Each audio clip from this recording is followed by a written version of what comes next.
మాకు తెలియవనుకోకండి. మీరు చేసే ప్రతి విషయం కూడా మాకు ఉన్నారు బంధువులు, వాళ్ళు చెప్తారు ఏం జరుగుతుందో. పోలీస్ వ్యవస్థని గాడిలో పెట్టుకోవాల్సినటువంటి బాధ్యత ఈ ప్రభుత్వానికి ఉంది.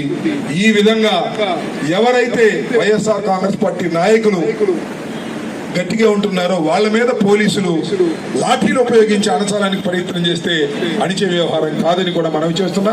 ఇవాళ కూడా సోషల్ మీడియాలో యాక్టివ్ గా ఉన్నటువంటి వైఎస్ఆర్ కాంగ్రెస్ పార్టీ అనుకూలుల మీద దాడులు చేస్తున్నారు, అరెస్టులు చేస్తున్నారు, తీసుకెళ్తున్నారు.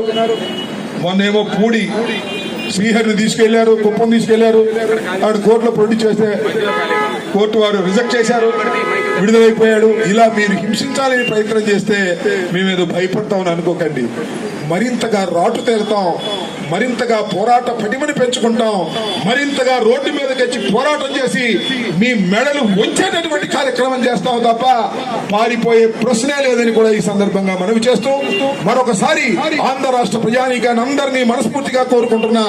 నేను చేస్తున్నటువంటి ఈ ధర్మ పోరాటాన్ని మీరు ఆశీర్వదించండి, మీరు మద్దతు పలకండి సవినయంగా కోరుకుంటూ మీ దగ్గర సెలవు తీసుకుంటున్నాను. జై హింద్, జై జగన్.